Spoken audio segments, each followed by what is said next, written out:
Hi everyone, hope you are feeling positive and healthy. Please subscribe with bell notifications if you haven't already, and please don't hesitate to leave your valuable feedback and advice below. Thank you very much. Let's jump into the stories.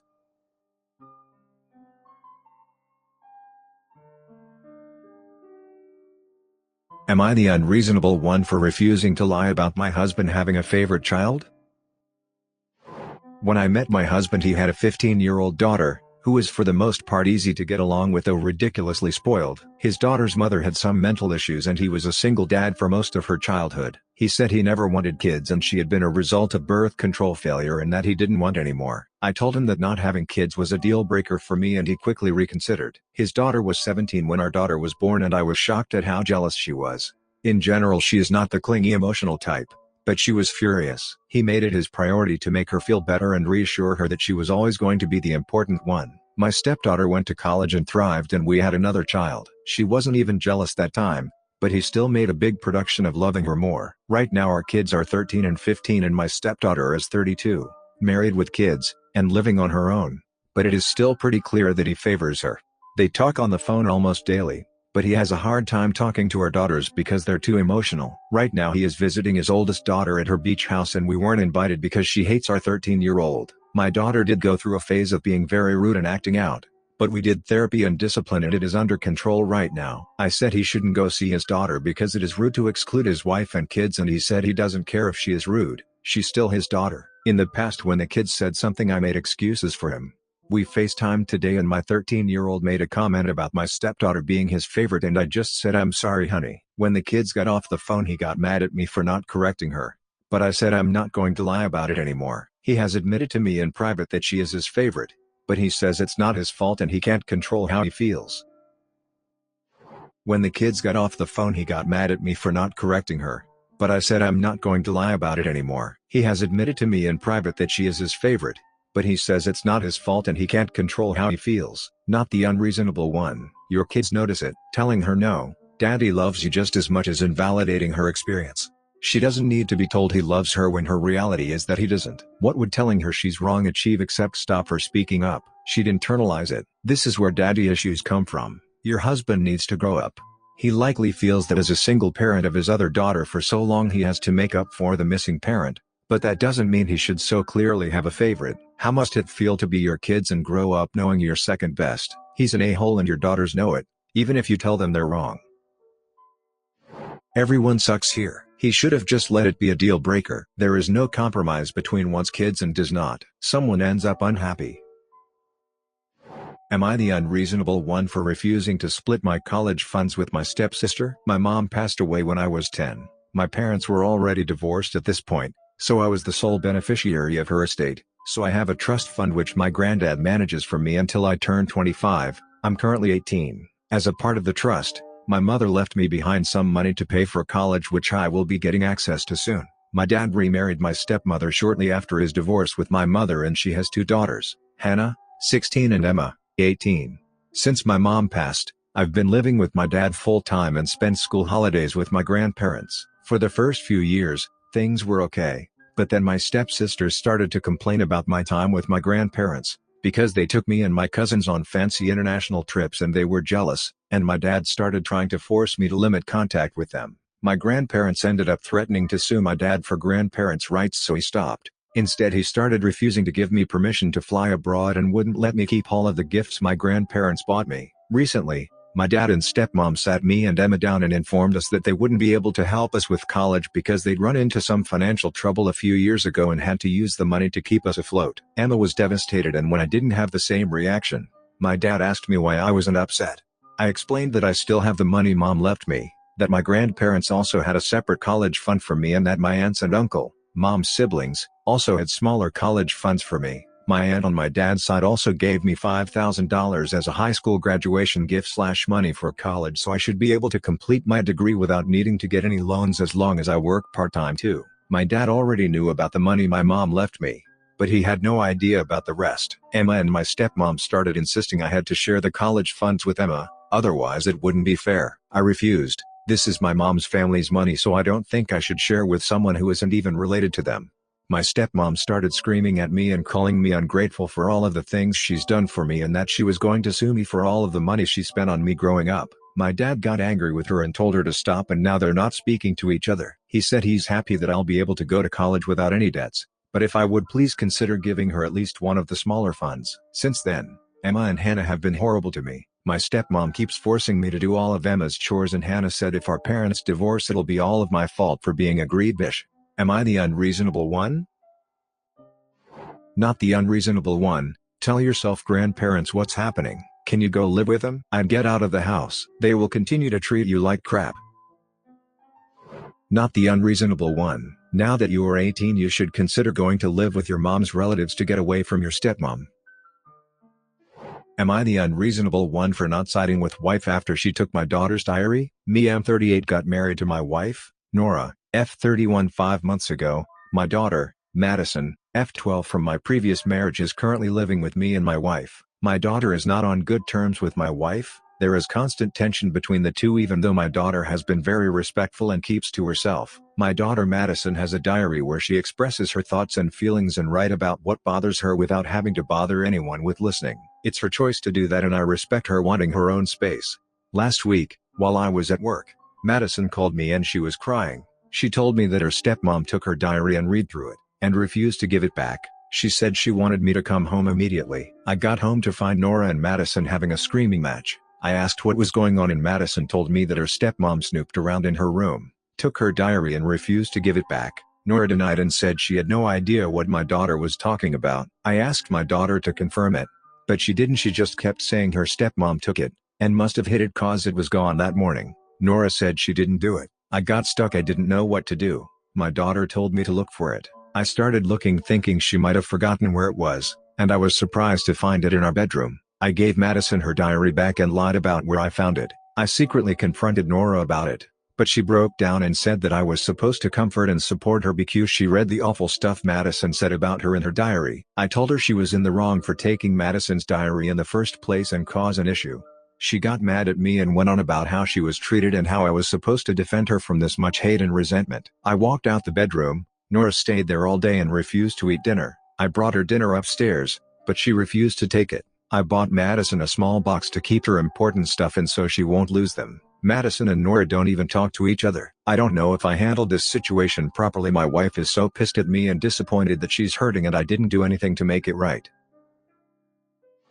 Not the unreasonable one for the question posed, but I do think AITA for essentially gaslighting Madison by lying about where you found the diary and then getting her a box so she doesn't lose things. Madison correctly believed your wife had stolen from her, which she had, and you chose to invalidate this reality, presumably to try to not cause even more damage to their fractured relationship. This wasn't for Madison's sake since she clearly already dislikes and distrusts Nora, rightfully so, it would seem. This was so that you could keep both women you love in your life and on good terms rather than tell Madison the truth that she was right and have to deal with further fallout, making your daughter think she was wrong, that she had been stolen from and that she had wrongfully accused Nora unfairly is not good parenting. I would have to think long and hard if I wanted to stay married to someone who treats my 12-year-old in such a way as to warrant my child to write about her negatively in that diary, only to have my wife steal it, lie to my daughter, lie to me, and then expect my sympathy for their abominable behavior. Going so far as to say that you should side with her over your own child. Lol, no wait, I wouldn't think long and hard. I would protect my child and divorce that wife immediately. Smiley face, heart, woman face palming. Also, OP, if you read this you'll find a ton of comments under it, most reiterating what I said, and probably too many for you to read, but I highly recommend you scroll through and find the comments from all the stepchildren talking about the relationships, or lack thereof, they now have with the parents who didn't stand up for them enough to make them comfortable in their own homes and chose instead to enable their new spouses.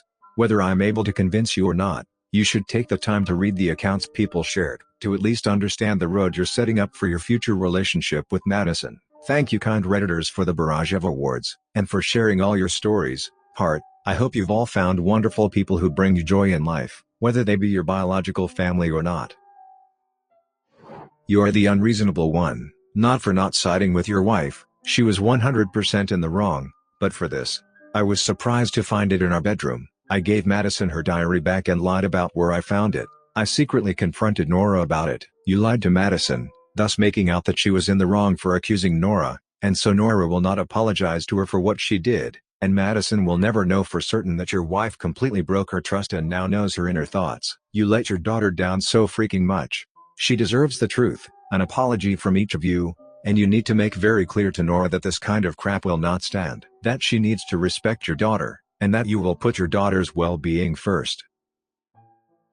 Am I the unreasonable one for dividing our family over an ultrasound? I, 32 years old female, and husband Frank, 34 years old male, were pregnant. Everyone on both sides of the family seemed super excited about the baby because it was the first grandchild on both sides. My parents ended up being in town coincidentally the day I had a scheduled ultrasound, so I invited them to tag along and see. Cue lots of happy tears. My in-laws never outright protested, but there were jealousy noises, so I decided to invite them to my next scheduled ultrasound. Mother-in-law and father-in-law live a fair distance away, so we planned a weekend around the scan.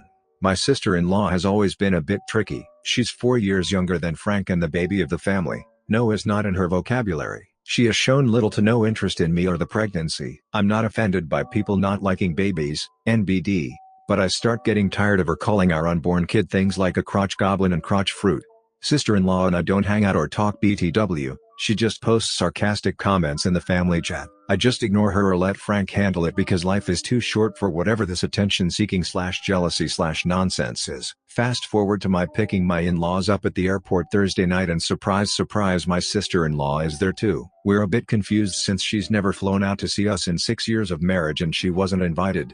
But hey, she's showing an interest, so we go along. We go to dinner, and after we're talking about the scan and sister-in-law pipes up about how it better not be early in the morning because she's not forcing herself to miss sleep over my spawn. I laugh and tell her that the scan is scheduled for 7:15 a.m. and we'll be back in time for breakfast before she's even up. Sister-in-law loses it and starts screaming at me. Frank and I explain that there can be 3 people plus me in the room: him, father-in-law, mother-in-law. Mother-in-law says Frank should be the one in the waiting room because she's our guest. I start getting annoyed because A, it's my vagina, B, it's his baby, C, she wasn't invited.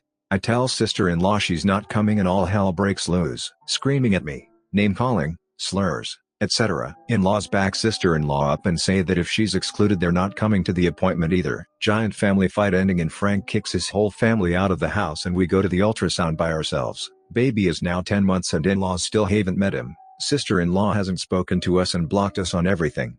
Father-in-law and mother-in-law constantly harp on the fact if I had just let sister-in-law come to my scan I wouldn't have divided the family and ruined everything this way, and they won't meet our son until we apologized and that I'm cruel for keeping him from his family. I think I should get a say in who I want at my own medical appointments. But it's been going on for over a year now and they're still refusing to acknowledge the baby. Am I the unreasonable one for not letting her come? Was it worth all of this sadness and drama for a 45-minute scan? Am I the unreasonable one for depriving my son out of an entire half of his family because I wanted a say in my own pregnancy? Also, sorry guys, I'm new at this and forgot to mention the reason I think I might be TA. Yes, my sister-in-law is a brat, and yes, my in-laws are exhausting, and yes, I'm probably going to need another teeth-grinding night guard when I chomp through mine like a beaver, but he's a pretty cool little guy and is starting to learn words and recognize people and has a great relationship with my family. I'm anxious that no apology will be given on either side, and now it'll be 6 years down the road and I'll have to answer to him. Oh, why don't you have a relationship with daddy's family? Well, mom decided her hill to die on was a black and white video of you because she didn't want your aunt dictating her body or choices. Like, I get that I was in the right to have her not in my appointment, but should I swallow my pride enough to fix things that my little guy gets half his family back? Or stick to my guns because the whole family is family thing doesn't hold water if everyone is toxic drama? Edit 2. Yes, as those Redditors who have had babies before guessed, the ultrasound I am referring to is the big 20-week anatomy on gender reveal ultrasound. So yes, my in-laws were saying they should all be in the room while my husband stood in the hall as we found out the baby's gender for the first time.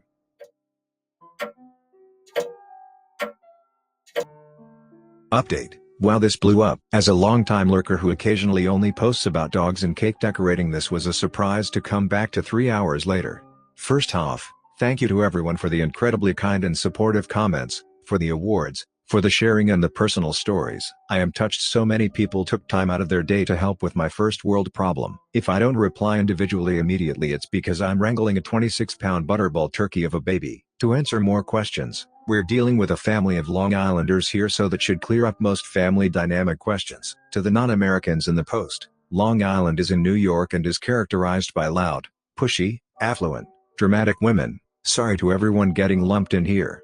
So in general that means my sister-in-law is spoiled, rich, and the family princess. She has no mental or physical problems, has no known fertility issues, never been married, and is just all around rather difficult to deal with due to some serious entitlement issues. Sister-in-law dislikes me because her brother and I are vaguely apathetic to her. I'm not impressed by purses or horses or jewelry, so I just nod bemusedly as she shows me her newest Arabian tack or Van Cleef Swatch watch. I collect cake pans, so she finds my lack of social standing beneath her and that my husband is an embarrassment since he went into something so vulgar and pedestrian as cryptocurrency. Since we don't need the family money, we try to stay out of family drama as much as possible since we embarrass her, who knew buying my jeans at Target was such an unpardonable offense. We try to just keep out of it, so the ensuing fight at our house was one for the ages. 30 years of family drama got brought up, missing my husband's debate championship for sister-in-law's writing schedule, her deliberately trying to poison husband to test his shellfish allergy, father-in-law mother-in-law always allowing sister-in-law to choose first at activities/vacations/theater tickets. And Frank seems to have found it heartbreaking if cathartic to finally let it all out. Now that everyone has clearly convinced me to wash my hands of my lingering guilt, I shall swift shake all this crap off and follow Frank's lead. The world is stressful enough without what these lovely people add to it. I won't stop them if they choose to form a relationship with the baby, but it'll be on my husband's terms. You all were right in that I felt like I had to fix it because I felt like I broke it when I was really only the tipping point it fell off from. To the super kind-hearted people saying I can't be this innocuous and must be leaving something out, holy hell, I wish I was. This would be far more palatable for me if I could pinpoint doing something that I could point to. Be like, hey, the tracks, I guess I deserve that. I wish I was more interesting or dramatic, but I am incredibly boring. I'm basically Anne from Arrested Development personality-wise. White, boring-ass toast. I'm going to go put this beeb to bed, drink a big old glass of red wine, and listen to Don't Rock the Boat because of all the wonderful tipsy boat analogies. Thanks again, everyone. Cheers from my little family to yours. Lots of a-holes here, but none of them are you. Upside is, these people haven't been bugging you about how you are raising your baby. Not the unreasonable one. Not the unreasonable one. You're not depriving your son of his family. Your son's family is depriving itself of your son. Subscribe and turn on the notification bell for more stories delivered to you. Thanks for listening. See you later.